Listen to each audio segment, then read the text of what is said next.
Hello everyone, আসসালামু আলাইকুম। কেমন আছো সবাই? আশা করি সবাই অনেক অনেক ভালো আছো। তো তোমাদের সবাইকে স্বাগতম জানাই আমার ইউটিউব চ্যানেল সি প্রোগ্রামিং প্লেলিস্টের আরো একটি নতুন ভিডিওতে। প্লেলিস্টের ভিডিও রেগুলার আস্তে আস্তে মাঝখানে অনেক একটা লম্বা গ্যাপ পড়ে গেছে।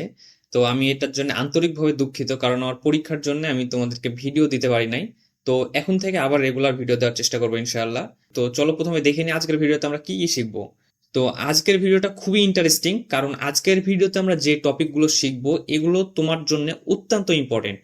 কারণ তুমি যখন প্রোগ্রামিং লিখতে যাবা তখন প্রতিটা স্টেপে এই জিনিসগুলো তোমার লাগবে। তো সবার প্রথমে আমরা দেখব ভ্যারিয়েবল সম্পর্কে, ভ্যারিয়েবল কি, তারপর দেখব ডেটা টাইপ সম্পর্কে। তো ভ্যারিয়েবল এবং ডেটা টাইপ এই দুইটা একে অপরের সাথে সংযুক্ত, একটা ইউজ করতে আরেকটা লাগে। এবং আমরা জানবো ইনপুট আউটপুট সম্পর্কে একদম বেসিক থেকে অ্যাডভান্স লেভেল পর্যন্ত। তাই ভিডিওটি অবশ্যই শেষ পর্যন্ত দেখো, কারণ আজকের এই টপিকটা ভালোভাবে বুঝতে পারলে সামনে আসা সি প্রোগ্রামিং এর অনেক বিষয় তোমার কাছে অনেক সহজ হয়ে যাবে।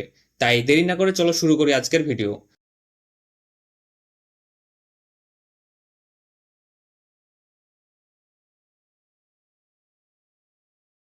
তো সবার প্রথমে আসি আমরা ভ্যারিয়েবলে। তো প্রথম কোশ্চিন আসে যে ভ্যারিয়েবল আসলে কি। তো ভ্যারিয়েবলকে যদি আমরা ডিফাইন করি তাহলে কি বলতে পারি আমরা, a variable is a name of memory location use to store data that can change during program execution time. অর্থাৎ কি, এখানে কি বলতেছে, একটা ভ্যারিয়েবল হলো একটা মেমোরি লোকেশনের নাম। কিসের নাম? একটা মেমোরি লোকেশনের নাম, যেটা কি করা হয়, ইউজ করা হয় কি করতে, ডাটা স্টোর করতে। এবং that can change during program execution time, এবং কি যখন আমাদের প্রোগ্রামটা চলে তখন এটা পরিবর্তন করা যায়। তো আসলে বিষয়টা যদি সহজভাবে বলি তোমাকে আমি, তাহলে কি বলতে পারি যে ভ্যারিয়েবল হচ্ছে আমরা যে র্যাম বা রম মেমোরি ইউজ করি সেগুলোর নাম।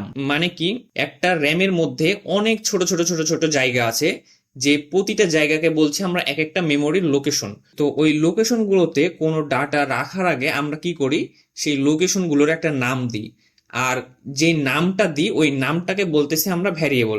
এবং কি হয়, ওই যে আমরা ওই লোকেশনটাতে একটা নাম দিয়ে সেটার মধ্যে কোনো একটা ভ্যালু রাখছি, ওই ভ্যালুটাকে কি করতে পারি আমরা প্রোগ্রাম এক্সিকিউশন টাইমে, মানে যখন আমাদের প্রোগ্রামটা চলতেছে, রান হচ্ছে, তখন কি করতে পারি ওইটার ভ্যালুটা আমরা চেঞ্জ করতে পারি, পরিবর্তন করে অন্য একটা ভ্যালু দিতে পারি। তো কেমন চল বিষয়টা আমরা ভেঙে বুঝি। তো সেই জন্য আমি তিনটা বক্স নিয়ে নিই।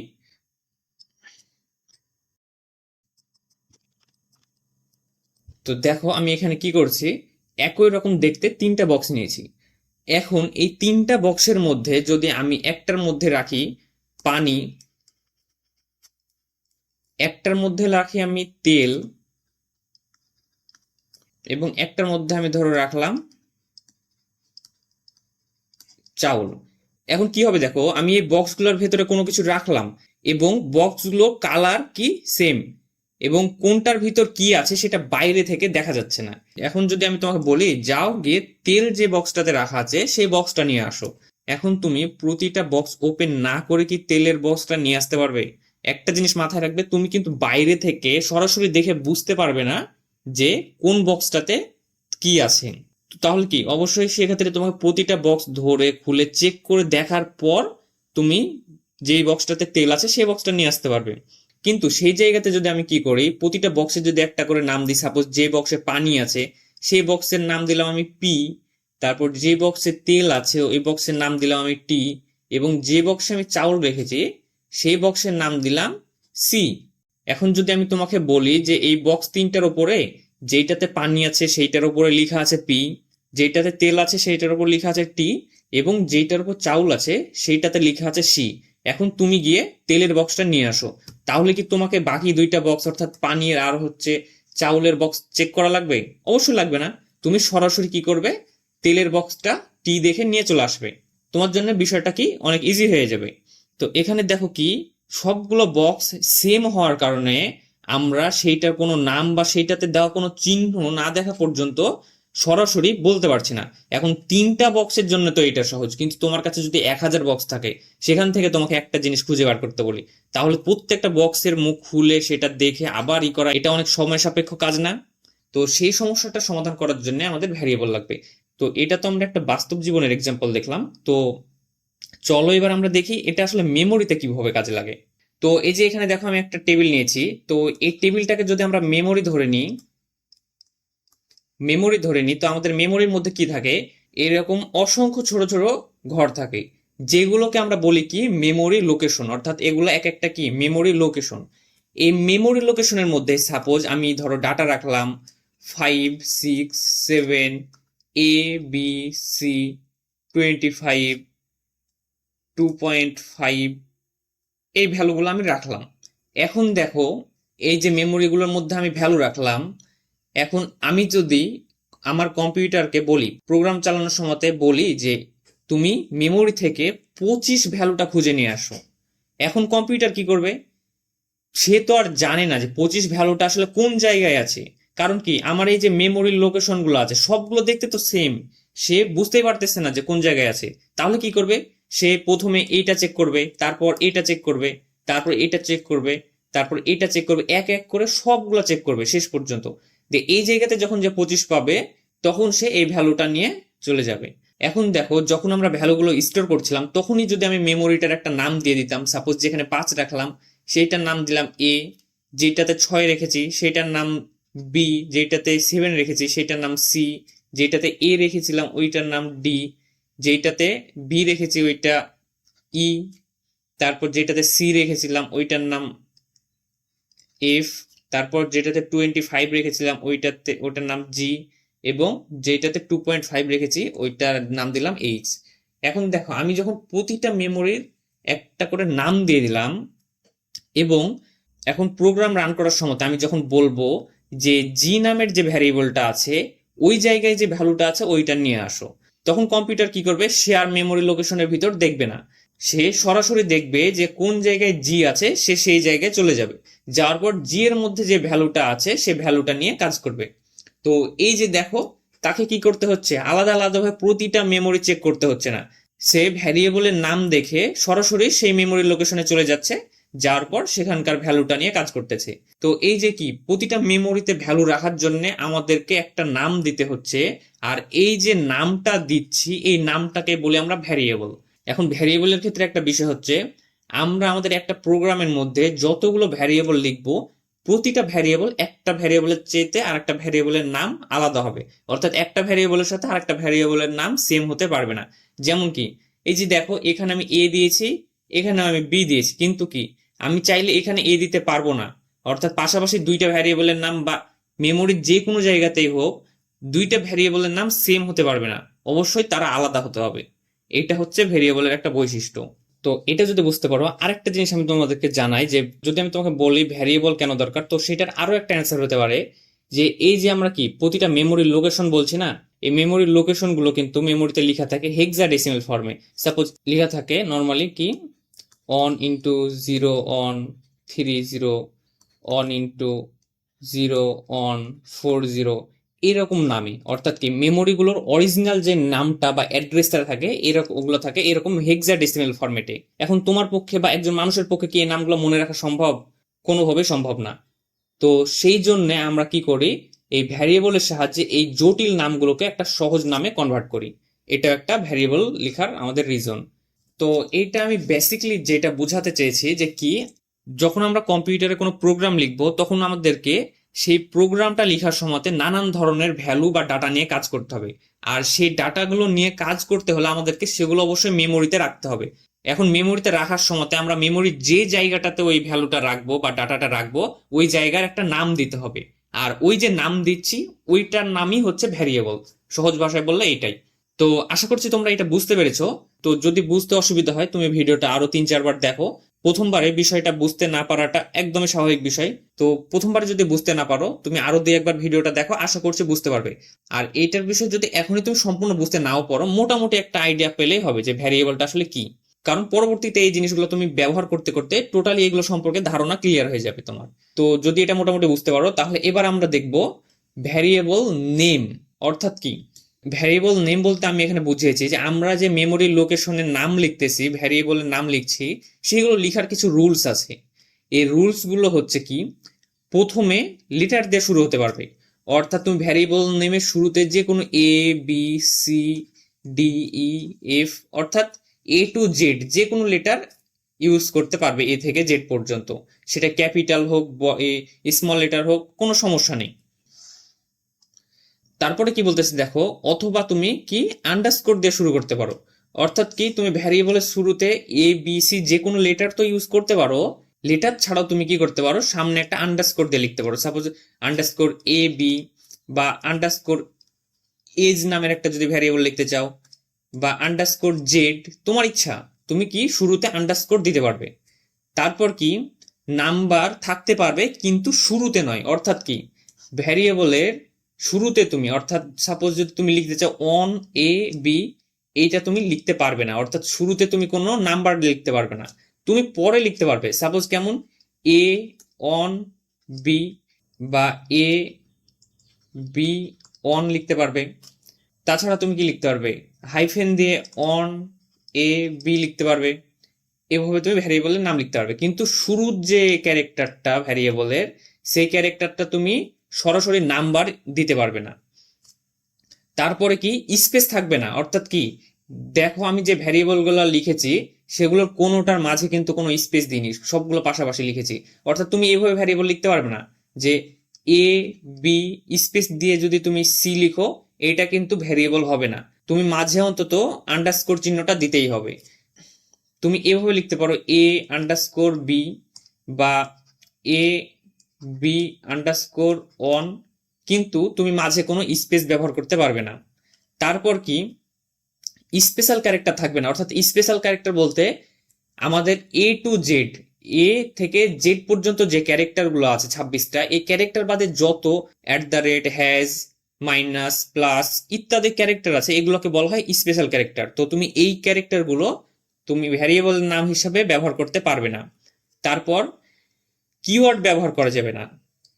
তো কিওয়ার্ড ব্যবহার করা যাবে না বলতে কি, তুমি যদি আমার আগের ভিডিওগুলো দেখে থাকো তাহলে দেখবে আমি বেসিক স্ট্রাকচার যখন লিখছিলাম তখন কিছু ওয়ার্ড লিখেছিলাম, যেমন ইন্ট, তারপর মেইন, তারপর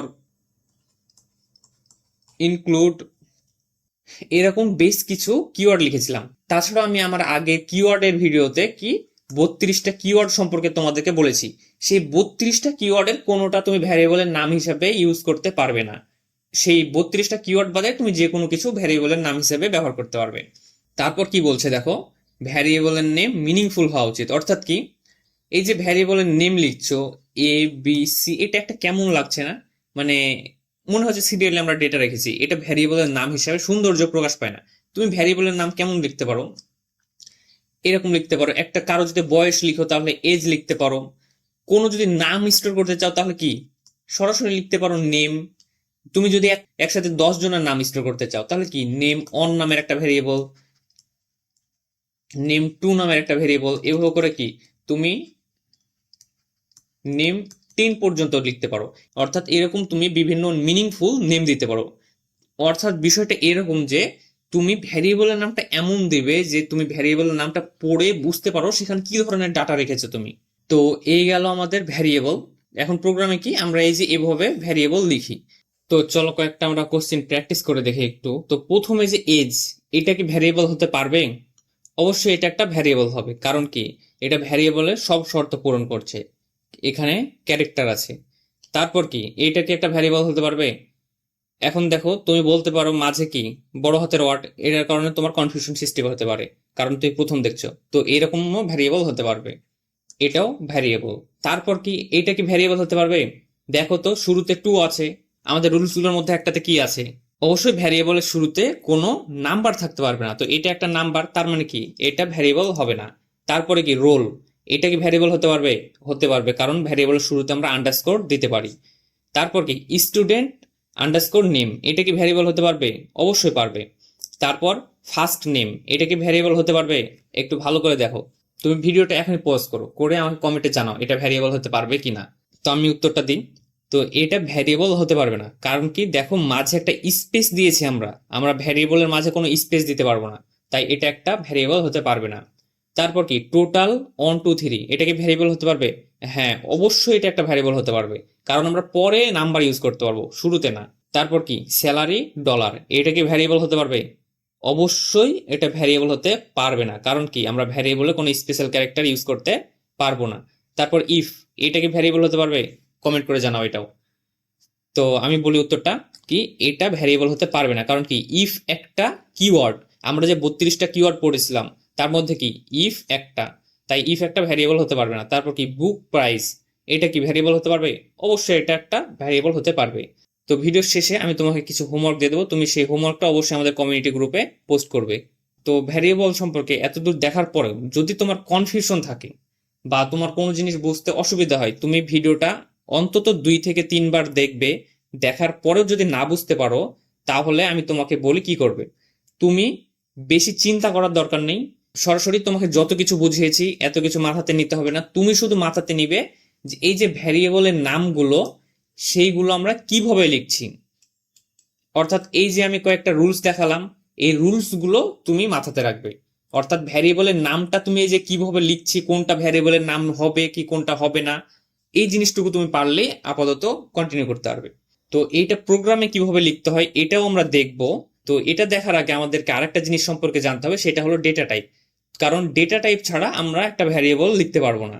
আমি ভিডিও শুরুতেই বলেছিলাম কি, ভ্যারিয়েবল এবং ডেটা টাইপ একে অপরের সাথে সম্পর্কিত, একটা ছাড়া আরেকটা লেখা যায় না।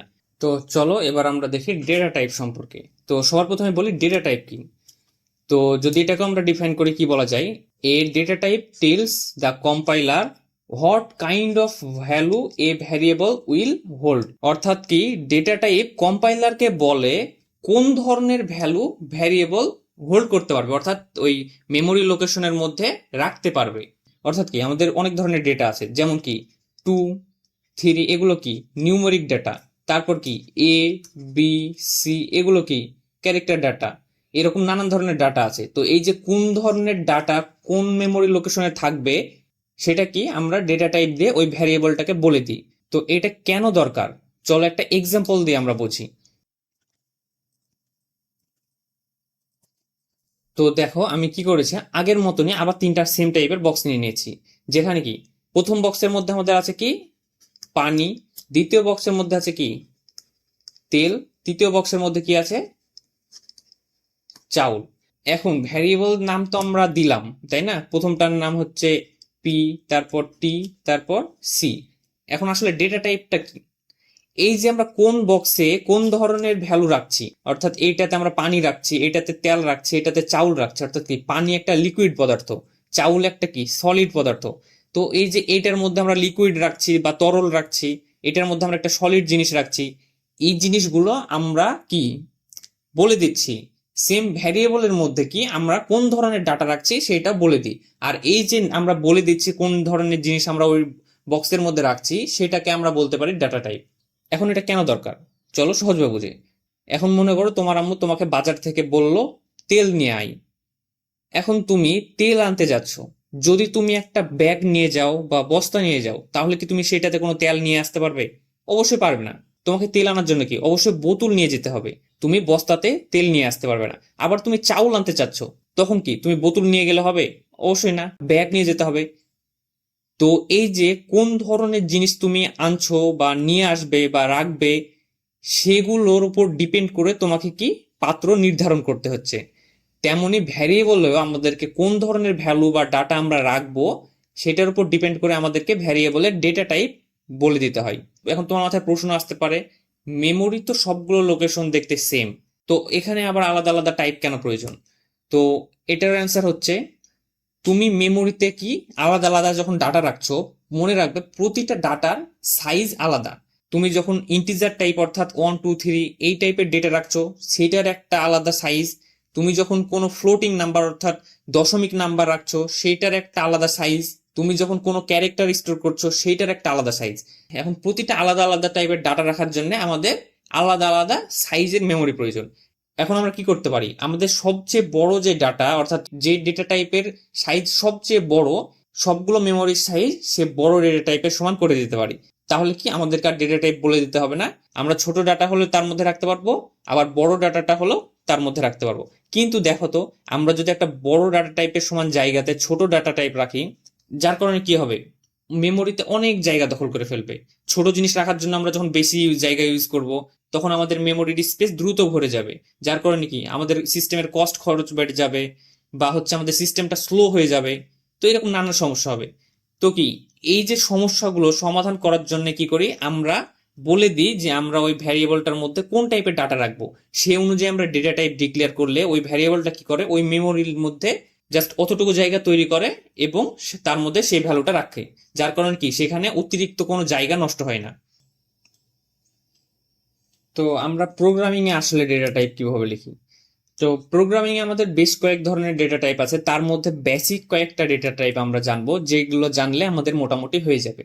তার মধ্যে সবার প্রথমে হচ্ছে কি, এক নাম্বার ইন্ট, যেটাকে বলি আমরা ইন্টিজার ডেটা টাইপ। অর্থাৎ কি, যদি আমরা 1 2 3 4 এবার ডট ডট করে যে কোনো টাইপের পূর্ণ সংখ্যা স্টোর করতে চাই, তাহলে আমরা সেই ডেটা টাইপের নাম দিব ইন্ট, অর্থাৎ ইন্টিজার ডেটা টাইপ, যেগুলোকে আমরা বলি ইন্টিজার ডেটা টাইপ। অর্থাৎ 1 2 3 1000 10,000 20,000 30,000 যে কোনো কিছু টাইপের ডেটা স্টোর করতে চাইলে আমরা সেটা রাখবো ইন্টের মধ্যে। তারপর আরেকটা ডেটা টাইপ হচ্ছে আমাদের ফ্লোট। অর্থাৎ ফ্লোট মানে হচ্ছে ডেসিমাল বা দশমিক টাইপের ডেটা। অর্থাৎ যদি আমরা 2.5 বা 3.2 বা 4.9 এরকম দশমিক টাইপের যে কোনো ভ্যালু স্টোর করতে চাই, তাহলে আমরা সেই ডেটা টাইপের নাম দেব ফ্লোট। তারপরে ডেটা টাইপ কি, ক্যারেক্টার, CHAR যেটার নাম। এখানে কি আমরা যদি কোনো ক্যারেক্টার অর্থাৎ A B C যে কোনো ক্যারেক্টার এ থেকে জেড পর্যন্ত বা স্পেশাল ক্যারেক্টারও আমরা স্টোর করতে পারি, তো যে কোনো ক্যারেক্টার যদি আমরা স্টোর করতে চাই, তাহলে আমরা সেই ডেটা টাইপের নাম দেবো কি, ক্যারেক্টার ডেটা টাইপ। এখন ক্যারেক্টার ডেটা টাইপের ক্ষেত্রে একটা বিষয় কি, ক্যারেক্টার ডেটা টাইপ যখন তুমি লিখবে তখন অবশ্যই সেটা সিঙ্গেল কোটেশনের মধ্যে লিখতে হবে। অর্থাৎ কি, সেটা একটা এভাবে কোটেশন দিয়ে লিখতে হবে। এখন কোটেশন দিয়ে লেখার একটা কারণ কি বলতো, এটার একটা কারণ হচ্ছে যখন তুমি কোনো ভ্যারিয়েবল লিখছো, সাপোজ ভ্যারিয়েবলের নাম তুমি এ দিতে পারো, যার মধ্যে তুমি এ স্টোর করছো।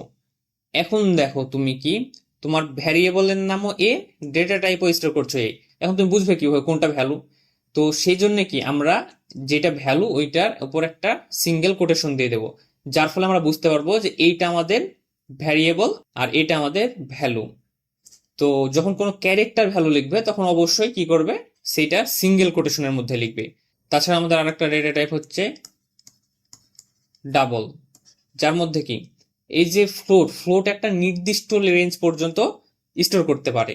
সাপোজ তুমি যদি ফ্লোটে এরকম কোনো ভ্যালু স্টোর করতে চাও 2.0000101 এটা কিন্তু এত বড় ডাটা তুমি ফ্লোটে স্টোর করতে পারবে না, ম্যাক্সিমাম হয়তো 6 ঘর বা 7 ঘর পর্যন্ত স্টোর করতে পারবে। কিন্তু এরকম বড় যদি কোনো ভ্যালু স্টোর করতে চাও তখন সেটা স্টোর করতে হবে ডাবলে। ঠিক তেমন তুমি যদি ইন্টিজারে কোনো বড় ভ্যালু, সাপোজ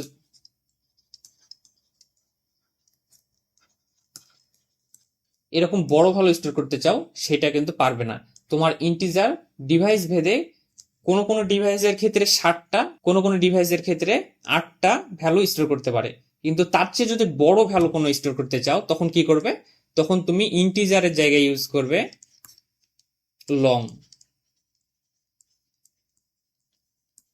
লং ইউজ করবে। তো এখানে তোমরা একটা টেবিল দেখতে পাচ্ছ। তো এই টেবিলটা কি, এই টেবিলটার মধ্যে আরো অনেক ধরনের ডেটা টাইপ আছে। যেমন কি এই যে ক্যারেক্টার, এখন ক্যারেক্টারের ক্ষেত্রে দেখো কি, রেঞ্জ কি, যদি তুমি ক্যারেক্টার ডেটা টাইপ মানে অর্থাৎ CHAR ডেটা টাইপটা ইউজ করো, তাহলে কি হবে, সেটা -128 থেকে 127 পর্যন্ত যে ক্যারেক্টারের রেঞ্জ সেটা স্টোর করবে। আর যদি তুমি ডেটা টাইপের জায়গায় আনসাইন্ড ক্যারেক্টার ইউজ করো, তাহলে কি হবে, সেটা 0 থেকে 255 রেঞ্জের ক্যারেক্টার পর্যন্ত স্টোর করতে পারবে। এখন ক্যারেক্টারের ক্ষেত্রে আবার 255 কোত্থেকে আসলো, তাই না? ক্যারেক্টার তো ABC হয়। তো এটার জন্য তোমাকে একটা জিনিস সম্পর্কে জানা লাগবে, সেটা হলো অ্যাস্কাই ভ্যালু। তো চলো এখনই আমরা ওইটা সম্পর্কে একটু দেখে নিই হালকা করে। তো অ্যাস্কাই ভ্যালু কি, অ্যাস্কাই ভ্যালু হচ্ছে আমরা যে ক্যারেক্টার অর্থাৎ A B C D লিখছি, এগুলো প্রতিটার একটা নিউমেরিক ভ্যালু আছে। অর্থাৎ এর একটা নির্দিষ্ট নিউমেরিক ভ্যালু আছে, বি এর একটা নির্দিষ্ট নিউমেরিক ভ্যালু আছে। অর্থাৎ প্রতিটা ক্যারেক্টার বলো, স্পেশাল ক্যারেক্টার বলো, সেটার একটা নিউমেরিক ভ্যালু আছে। সেই নিউমেরিক ভ্যালুটাকে আমরা বলছি ক্যারেক্টার। তো যেমন এখানে দেখো আমি একটা টেবিল দিয়েছি, সেই টেবিলটা যদি তুমি একটু দেখো, তো কি, এখানে যে আমার বড় হাতের ক্যারেক্টার যে সেটা ডেসিমেল ফর্ম, অর্থাৎ নিউমেরিক ভ্যালু কত, 65। অর্থাৎ তুমি যদি প্রোগ্রামকে 65 নামের ক্যারেক্টারটা খুঁজতে বলো, তাহলে সে কি করবে, এ খুঁজে বার করবে। যদি তুমি বলো 66 নিউমেরিক ভ্যালুর ক্যারেক্টারটা খুঁজে বার করো, তাহলে কি, সে বি খুঁজে বার করবে। এখন বি না, সে বড় হাতের বি খুঁজে বার করবে। আর যদি তুমি কি তাকে ছোট হাতের ক্যারেক্টারের নিউমেরিক ভ্যালু দিতে বলো, তাহলে সে কি করবে, তোমার কাছে 98 ফেরত দিবে।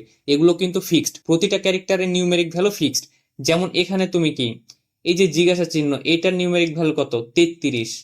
এভাবে করে দেখো তোমার এই নিউমেরিক ভ্যালু কত দূর, এখানে সাধারণত 127 পর্যন্ত তোমাকে দেওয়া আছে, কিন্তু 27-এর বাইরেও আমাদের অসংখ্য ক্যারেক্টার রয়েছে যেগুলো আমরা ইউজ করি। আর ওই ক্যারেক্টারগুলো যদি আমরা আমাদের প্রোগ্রামে স্টোর করতে চাই, তখন আমাদেরকে এই আনসাইন ক্যারেক্টারটা ইউজ করতে হবে। তো ক্যারেক্টারের ক্ষেত্রে সাধারণত আমরা কখনোই আনসাইন ক্যারেক্টারটা ইউজ করি না, ক্যারেক্টারের মধ্যে আমাদের সব ভ্যালু স্টোর করা হয়ে যায়। এখন তুমি এখানে এই ক্যারেক্টারের ক্ষেত্রে আনসাইনটা তোমার দেখার দরকার নেই, তুমি জাস্ট মনে রাখো ক্যারেক্টার টাইপের কোনো ভ্যালু স্টোর করতে চাইলে তুমি ক্যারেক্টার ডেটা টাইপ ইউজ করবে। তারপর কি ইন্টিজারের ক্ষেত্রে দেখো অনেকগুলোই আছে।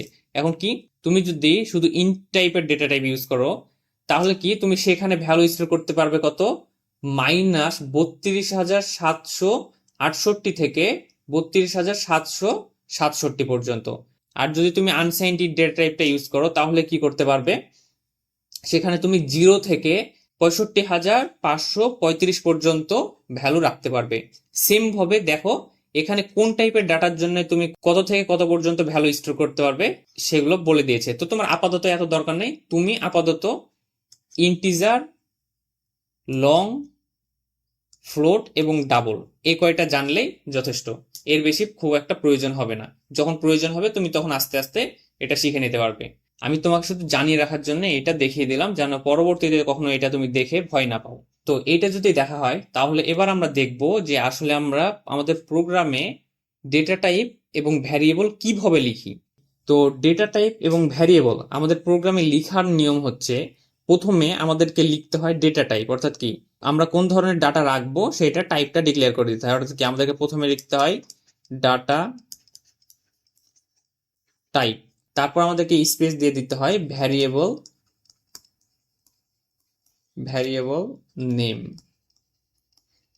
অর্থাৎ কি প্রথমে আমরা দিই কোন টাইপের ডাটা রাখবো, তারপর দিই আমরা ভ্যারিয়েবলের নেম, তারপর একটা ইকুয়াল চিহ্ন দিই। ইকুয়াল চিহ্ন দেওয়ার পর এই যে আমরা ভ্যারিয়েবল নাম দিলাম, এই নামের ভ্যারিয়েবলের মধ্যে আমরা কি ভ্যালু রাখছি, তো কি ভ্যালু, আমরা যে ভ্যালুটা রাখবো সেটা দিয়ে সেমিকলন। এই যে এইভাবে করে কি আমরা একটা ডেটা টাইপ ডিক্লেয়ার করে ভ্যারিয়েবল তৈরি করে তার মধ্যে ভ্যালু রাখতে পারলাম। তো এইটাকে বলি কি আমরা ভ্যারিয়েবল ক্রিয়েট। তো এটা আমরা সরাসরি প্রোগ্রামে কিভাবে লিখি, তো প্রোগ্রামে লেখার নিয়ম হচ্ছে কি, প্রথমে ইন্ট, তারপর একটা স্পেস, তারপর ভ্যারিয়েবলের নাম, সাপোজ আমি দিলাম এ, ইকুয়াল টু তার মধ্যে আমরা কি ভ্যালু রাখতে চাই। যেহেতু এটা আমাদের ইন্টিজার টাইপের ডেটা, তাহলে এর মধ্যে অবশ্যই ইন্টিজার ভ্যালু রাখতে হবে। তাহলে আমি ভ্যালু রাখলাম সাপোজ 2, দিয়ে সেমিকলন। এটা আমাদের হয়ে গেল একটা ভ্যারিয়েবল তৈরি।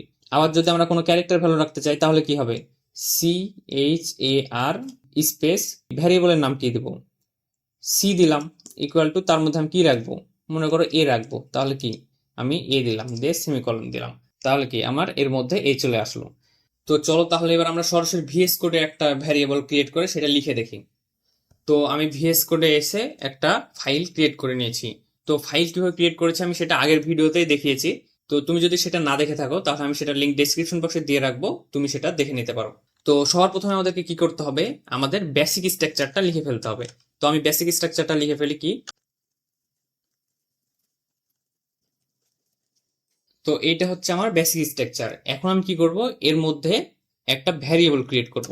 তো ভ্যারিয়েবল ক্রিয়েট করার জন্য আমি প্রথমে কি বললাম, আমাদেরকে একটা ডেটা টাইপ লিখতে হবে। তো আমরা কি করব, ডেটা টাইপ লিখে ফেলবো। তো আমরা কি টাইপের ভ্যালু রাখতে চাই, তো সবার প্রথমে আমরা একটা ইন্টিজার টাইপের ডেটা রাখি। তো সেই জন্য লিখি কি INT। তারপর কি আমরা ভ্যারিয়েবলের নেম লিখবো। এখন ভ্যারিয়েবলের মধ্যে সাপোজ আমি কারো একটা বয়স স্টোর করতে চাই, তাহলে কি করব, আমি বয়স লিখবো। আমি একটা ভ্যারিয়েবলের নাম দিলাম এজ, যার মধ্যে কি আমি কারো একটা বয়স স্টোর করব। দেন আমি কি ভ্যালু দেওয়ার জন্য কি করব, ইকুয়াল চিহ্ন দিয়ে কি করব, তার মধ্যে ভ্যালু দিয়ে দেবো।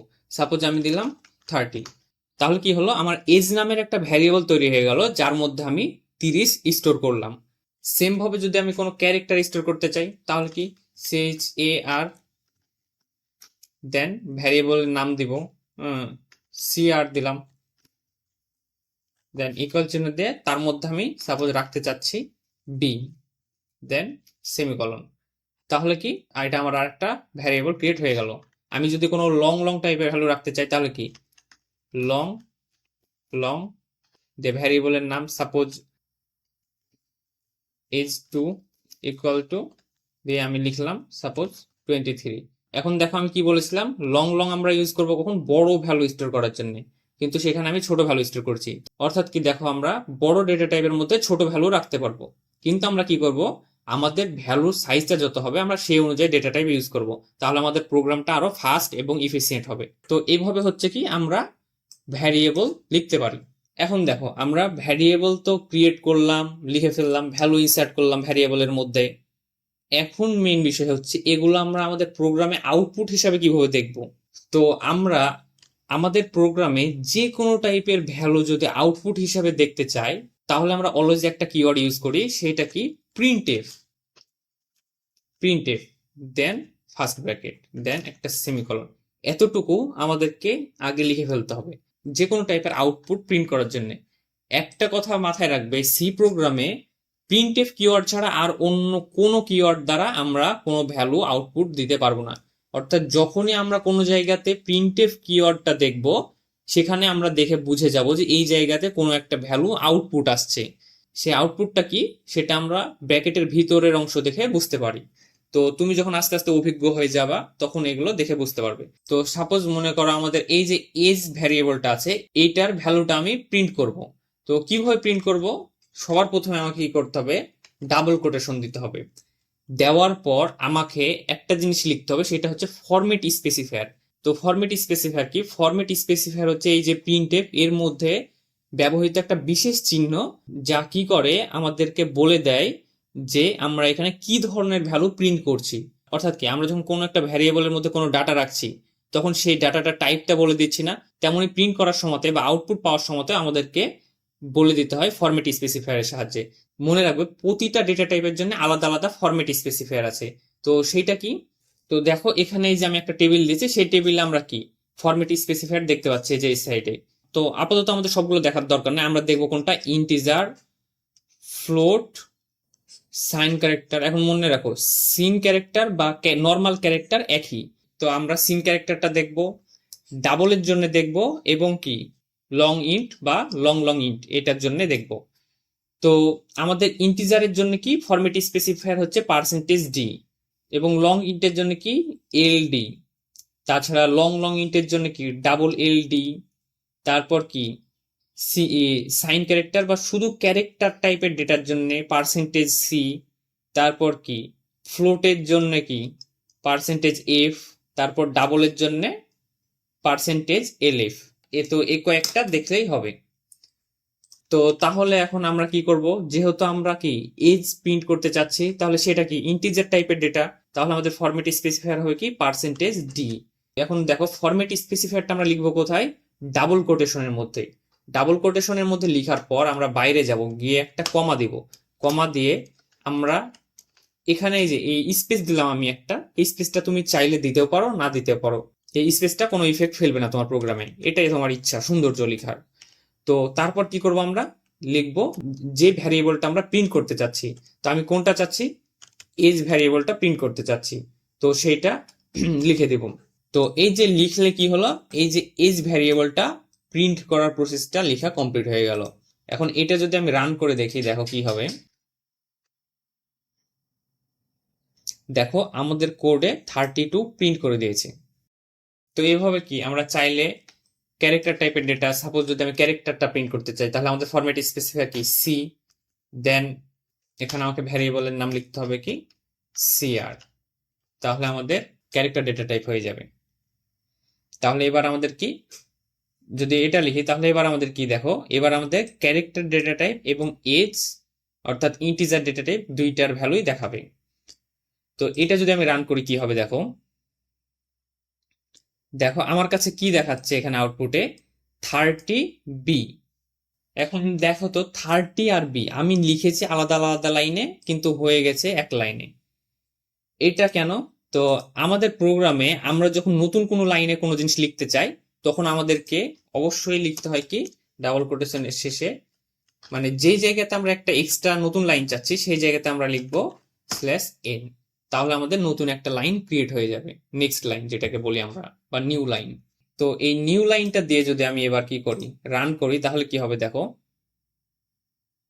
এই যে দেখো এবার বি আর 30 আলাদা আলাদা লাইনে প্রিন্ট হয়েছে।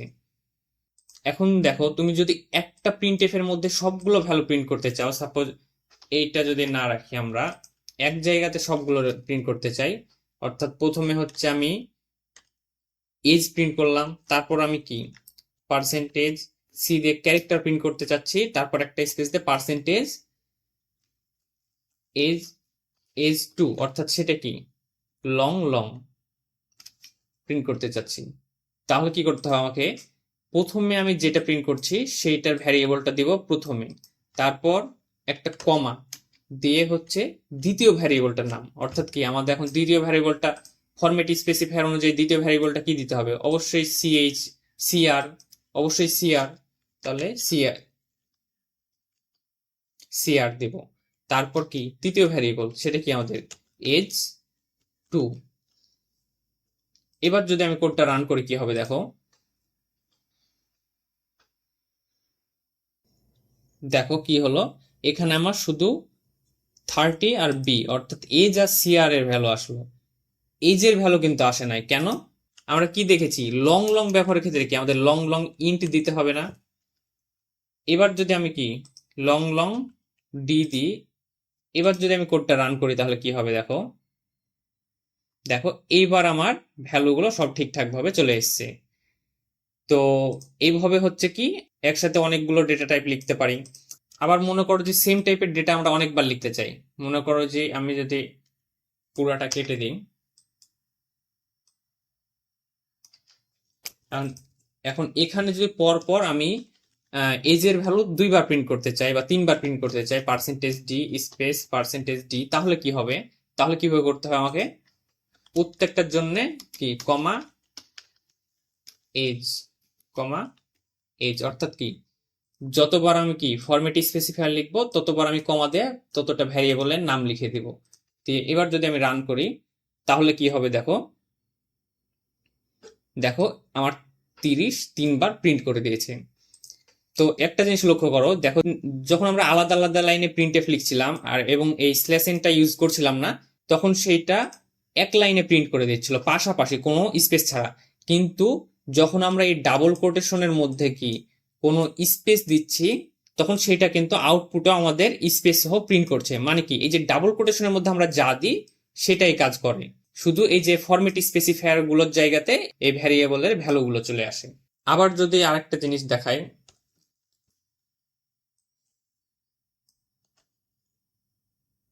আবার যদি তুমি এইভাবে লিখো যে এজ ইজ পার্সেন্টেজ ডি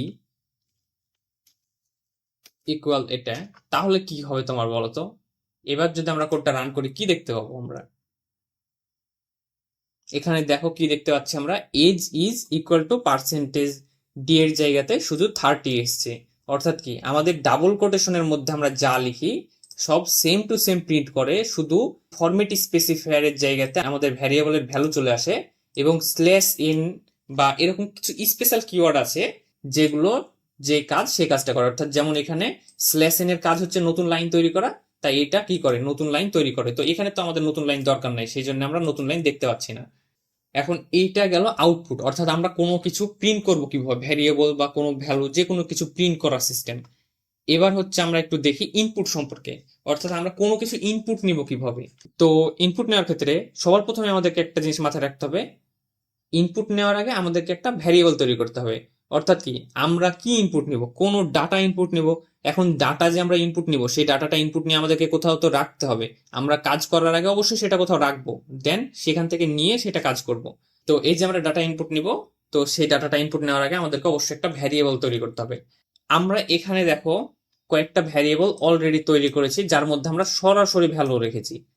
কিন্তু আমরা আরেকটা কাজ করতে পারি, আমরা যদি এই ভ্যালুটা সরাসরি না রেখে শুধু ভ্যারিয়েবল তৈরি করে সেটার ভ্যালুটা ইনপুট নিতে চাই, তাহলে আমরা কিভাবে করব, আমাদেরকে প্রথমে ভ্যারিয়েবল তৈরি করতে হবে। ভ্যারিয়েবলের নাম সাপোজ আমি দিলাম এজ 3, দেন সেমিকোলন দিলাম।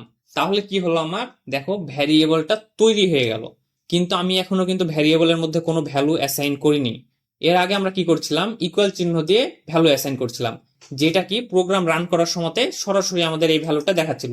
এখন কি আমরা চাচ্ছি যখন আমাদের প্রোগ্রামটা রান হবে তখন আমাদের কাছে একটা ভ্যালু ইনপুট চাইবে, সেই ভ্যালুটা আমরা ইনপুট দিব, দেন সেটা দেখতে পাবো, যেটাকে আমরা বলছি ইনপুট নেওয়ার প্রসেস।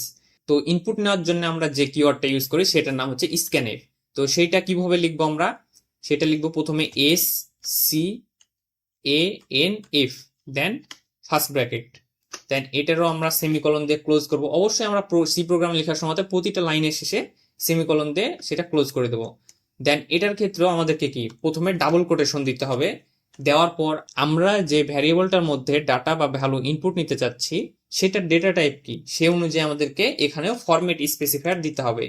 তো আমরা এখানে %d দিলাম, কারণ কি আমরা এখানে ইন্টিজার টাইপের ভ্যারিয়েবলের মধ্যে ডেটা রাখবো বা ইন্টিজার টাইপের ভ্যালু ইনপুট নিব। দেন আমরা একটা কমা দেওয়ার পর এখানে সেম ভাবে আমরা এজ অর্থাৎ ভ্যারিয়েবলের নাম লিখব, কিন্তু আমাদের একটা জিনিস এক্সট্রা দেওয়া লাগবে, সেটা কি ভ্যারিয়েবলের নামের শুরুতে এন্ড দেওয়া লাগবে। তো এই যে এন্ড কেন দিচ্ছি এটা আমরা পরবর্তীতে জানবো, আপাতত তুমি মনে রাখবে যখনই তুমি ইনপুট নিবে কোনো ভ্যারিয়েবলের মধ্যে কোনো ভ্যালু, তখন প্রথমে ফরম্যাট স্পেসিফায়ার দিবা ডেটা টাইপ অনুযায়ী, দেন ভ্যারিয়েবলের নাম দিবে যে ভ্যারিয়েবলটার মধ্যে তুমি ভ্যালু নিতে চাচ্ছ। যেহেতু আমরা এখানে এজ3 মধ্যে ভ্যালু নিতে চাচ্ছি তাই এজ3 ভ্যারিয়েবলটার নাম লিখলাম। দেন ভ্যারিয়েবলের শুরুতে আমরা একটা এন্ড কিওয়ার্ড দিব। দেন যদি আমরা এটা দিই, দেওয়ার পর আমরা যদি কোডটা রান করি কি হবে, দেখো আমার প্রথমে কি করেছি, এই জায়গাতে একটা ভ্যালু আমরা প্রিন্ট করেছি কি এজ ইজ %d, সেইটা দেখো প্রিন্ট করে দিয়েছি। দেওয়ার পর দেখো আমার প্রোগ্রাম কিন্তু শেষ হয়নি, এখানে একটা বক্স এসেছে, অর্থাৎ কি এখানে আমার একটা কিছু চাচ্ছে। সেটা কি, এই যে আমি এখানে কি এজ3 জন্য একটা ভ্যালু ইনপুট চাচ্ছি, সেইটা এখানে আমার ভ্যালুটা ইনপুট চাচ্ছে। তো আমি যদি ভ্যালু ইনপুট দিই, সাপোজ 60 ভ্যালু যদি ইনপুট দিই, দেন ইন্টার প্রেস করি, দেখো আমার প্রোগ্রামটা শেষ হয়ে গেল। এখন কি শেষ হলো, এখন কি দেখো জাস্ট ইনপুট নিয়ে শেষ হয়ে গেল, সেটা কিন্তু আউটপুট দিল না। কেন, আমি এই এজ3 কে তো কোথাও প্রিন্টই করি নাই। আমি কি বলেছি, আমাদের প্রোগ্রামে আমরা যে কোনো জায়গাতে কোনো ভ্যালু যখন প্রিন্ট করতে চাইবো বা কোনো কিছু আউটপুট চাইবো, অবশ্যই আমাকে প্রিন্টএফ কিওয়ার্ড লিখতে হবে। তো সেই জন্য কি, যদি আমি এই এজ3 এর ভ্যালুটা প্রিন্ট করতে চাই তাহলে কি হবে, প্রথমে আমাকে লিখতে হবে প্রিন্টএফ, লিখলাম, লিখার পর ডাবল কোটেশনের মধ্যে আমি সাপোজ লিখলাম এজ3 is equal to %d, then h3, then একটা সেমিকলন। তো এটা যদি লিখে আমি এবার রান করি কি হবে দেখো, এখন দেখো কি করছে, আমাদের ইনপুটে একটা এখানে আবার একটা ইনপুট চাচ্ছে। তো ইনপুট আমি দিই, সাপোজ আমি 63 ইনপুট দিলাম, দেখো কি বলতেছে 63 ইনপুট দেওয়ার পরে এজ ইজ 63, অর্থাৎ কি আমি এখানে প্রিন্টএফ এর মধ্যে লিখেছি কি এজ3 ইজ ইকুয়াল টু %d। তো %d এর জায়গাতে কি আমি এই যে ইনপুট নিয়েছিলাম 63 সেটা প্রিন্ট করে দিল। এখন আরেকটা বিষয়, যে যখন আমরা ইনপুট নিব তখন কি আমাদেরকে ভ্যারিয়েবলটা শুধু এভাবেই লিখতে হবে, এভাবে কি আমরা লিখতে পারবো না? অবশ্যই পারবো, আমরা চাইলে এভাবেও লিখতে পারবো। এখন দেখো যদি আমি কি করি, এই এজের মধ্যে আমি আমার ভ্যালুটা ইনপুট নিতে চাই, সাপোজ আমি এজ3টা কেটে দিলাম, তাহলে কি আমি এজ3 গুলা কেটে দিয়ে আমি মনে করো এবার কি এই যে এজ ভ্যারিয়েবলটা আছে এটার মধ্যে আমি কি করব, ভ্যালুটা ইনপুট নিব, দেন সেই ভ্যালুটা প্রিন্ট করে দেখবো যে এখন আসলে এজ এর মধ্যে কত আছে। তো আমি রান করি, তো রান করে আমরা দেখতে পাচ্ছি কি প্রথমে এজ এর মধ্যে আছে কত 30। এখন আমি যদি ইনপুট দিই 50, দেন ইন্টার প্রেস করি, দেখো কি এজ ইজ 50, অর্থাৎ কি এজ এর ভ্যালু হয়ে গেল 50, মানে ইনপুট নেওয়ার সাথে সাথে কি এটা পরিবর্তন হয়ে 50 হয়ে গেল। তাহলে আমরা এখান থেকে একটা কি জিনিস জানলাম, আমরা এইভাবেও ভ্যারিয়েবল লিখতে পারবো যেখানে ভ্যালু পরবর্তীতে আমরা ইনপুট নেওয়ার সাহায্যে পরিবর্তন হয়ে করে ফেলতে পারি। কিন্তু এই পরিবর্তনের সিস্টেমটা কি, একটা জিনিস খুবই ভালোভাবে মনে রাখো যে আমরা লাস্ট যে আপডেট করছি ভ্যারিয়েবলের ভ্যালু, অর্থাৎ কি আমাদের প্রথমে ছিল 30 কিন্তু সর্বশেষ আপডেট করলাম কত, আমি এখানে 50, এই 50 যে এখানে আপডেট করলাম, এখন এই লাইনের পর থেকে আমরা নিচে যেই জায়গাতেই এজ ভ্যারিয়েবলটা ইউজ করব সব জায়গাতে ভ্যালু কত ইউজ হবে, 50 হিসেবে কাউন্ট হবে। আর এই 30টা থাকবে না। অর্থাৎ কি, আমরা যখনই কোনো ভ্যারিয়েবলের ভ্যালু চেঞ্জ করি একবার, কি হয়, আগের ভ্যালুটা হারিয়ে যায় এবং নতুন ভ্যালুটা অ্যাড হয়ে যায়। তো এটা শুধু ইনপুট নেওয়ার ক্ষেত্রে না, নর্মালিও সাপোজ যদি আমি এটা কেটে দিই, দেন এখানে আমি সাপোজ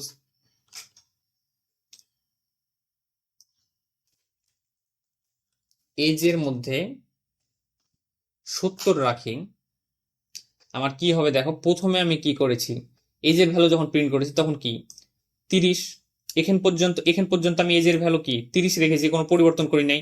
এই জায়গায় এসে কি করেছি, আমি এজের ভ্যালু 70 করে দিয়েছি। তাহলে আমার এই জায়গাতে কত হওয়া উচিত, 70 হওয়া উচিত। তাহলে আমি রান করে দেখি কি হয়।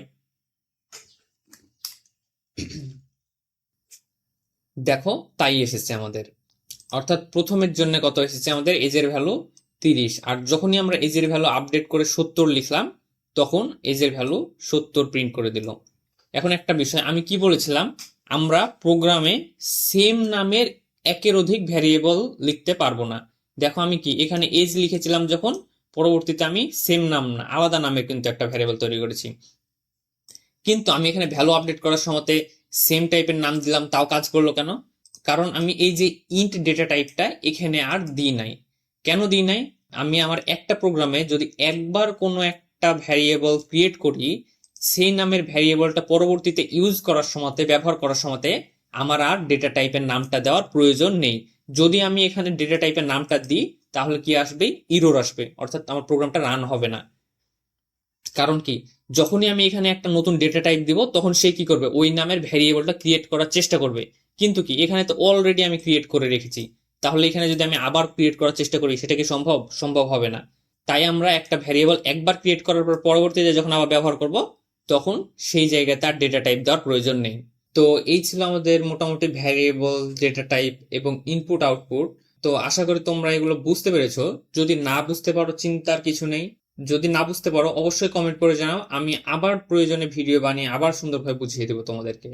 এখন এই যে আমি যতটুকু বুঝালাম তোমাদেরকে, এইটার উপর আমি কিছু হোমওয়ার্ক দিচ্ছি, তোমাদের দায়িত্ব থাকলো সেই হোমওয়ার্ক গুলো অবশ্যই তোমরা আমাদের কমিউনিটি গ্রুপে সমাধান করে পোস্ট করবে, যাতে আমি বুঝতে পারি তোমরা ঠিকঠাক ভাবে হোমওয়ার্ক করতে পেরেছো কিনা বা কারা কারা করছো।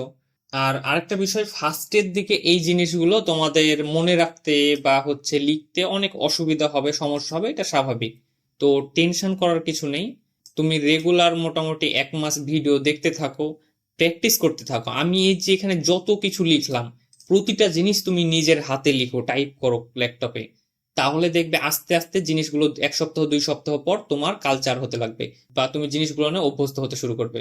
একটা কথা মাথায় রাখবে, প্রোগ্রামিং দ্রুত শেখার জন্য বা প্রোগ্রামিং এ ভালো হওয়ার একমাত্র হাতিয়ার হচ্ছে প্র্যাকটিস করা। অর্থাৎ কি, এই যে আমি যত কিছু শিখালাম বা যা কিছু হোমওয়ার্ক দিব, সেগুলো তুমি শুধু খাতা কলমে করবে না। সেগুলো তো তুমি তোমার প্রয়োজন অনুযায়ী খাতাতে নোট করবে, ঠিক আছে, কিন্তু প্রতিটা জিনিস তুমি তোমার কম্পিউটারে বা ল্যাপটপে টাইপ করে লিখে দেখবে যে আমি যা লিখলাম ঠিকঠাক আউটপুট আসছে কিনা। তো তারপর তোমার মাথাতে যদি নতুন নতুন কোনো চিন্তা আসে, যে সাপোজ যদি তোমার মাথাতে মনে করো একটা চিন্তা আসলো যে যদি আমি এখানে পার্সেন্টেজ ডি না দিয়ে সি দিই, তাহলে কি হবে, তুমি কি করবে, সরাসরি দিবে, দিয়ে রান করে দেখবে কি হবে, সর্বোচ্চ ইরর আসবে। তো ইরর আসলে সমস্যা নাই তো। দেখো যেমন যেমন আমি কি করলাম, যখন এখানে কি সি দিলাম, তখন কি আসলো, এফ আসলো। এফ কেন আসলো? এই যে আমি এসকাই ভ্যালু পড়াইছিলাম না, দেখো আমার বর্তমানে এজ এর ভ্যালু কত, 70। এখন যদি তুমি 70-এর ক্যারেক্টারটা দেখতে যাও কত, এ বড় হাতের এফ, তো দেখো সেটা প্রিন্ট করলো। এরকম তোমার মাথাতে যেটাই চিন্তা আসুক, তুমি সরাসরি কোডে অ্যাপ্লাই করে দেখবে। এই জিনিসটা তোমাকে প্রচন্ড হেল্প করবে নতুন নতুন জিনিস শিখার, এবং এই প্রোগ্রামিং জিনিসটাতে তোমাকে দ্রুত স্বাচ্ছন্দ্য বোধ করে তোলা। তো অনেক বকবক করলাম। তো তোমাদের কাজ হচ্ছে, আমি যে হোমওয়ার্কগুলো দিয়েছি সেগুলো সব সুন্দরভাবে করবে, এবং আমি যেই যে জিনিসগুলো তোমাদেরকে দেখালাম, প্রতিটা জিনিস তুমি তোমার কম্পিউটারের ভিএস কোডে বলো বা কোড ব্লকসে যে যেটাতেই করো না কেন, অবশ্যই টাইপ করে দেখবে, রান করে দেখবে আউটপুট কেমন আসছে। সবকিছু নিজে হাতে কলমে করবে। একটা কথা মাথায় রাখবে, যতক্ষণ না তুমি হাতে কলমে প্রোগ্রামিং করবে, ততক্ষণ তুমি যতই ভিডিও দেখো, যতই নোট করো, কোনো লাভ হবে না। তো আজকের ভিডিওটা এই পর্যন্ত। আশা করি তোমাদের ভিডিওটা ভালো লেগেছে, সবাই বুঝতে পেরেছো। যদি না বুঝতে পারো কমেন্ট করে জানাও, প্রয়োজনে আমি আরো ভিডিও বানিয়ে আরো সহজ করে সুন্দরভাবে বুঝিয়ে দেবো তোমাদেরকে। তো আজকের ভিডিওটা এ পর্যন্তই রাখছি, দেখা হচ্ছে পরবর্তী ভিডিওতে। ততক্ষণ সবাই ভালো থাকো, আল্লাহ হাফেজ।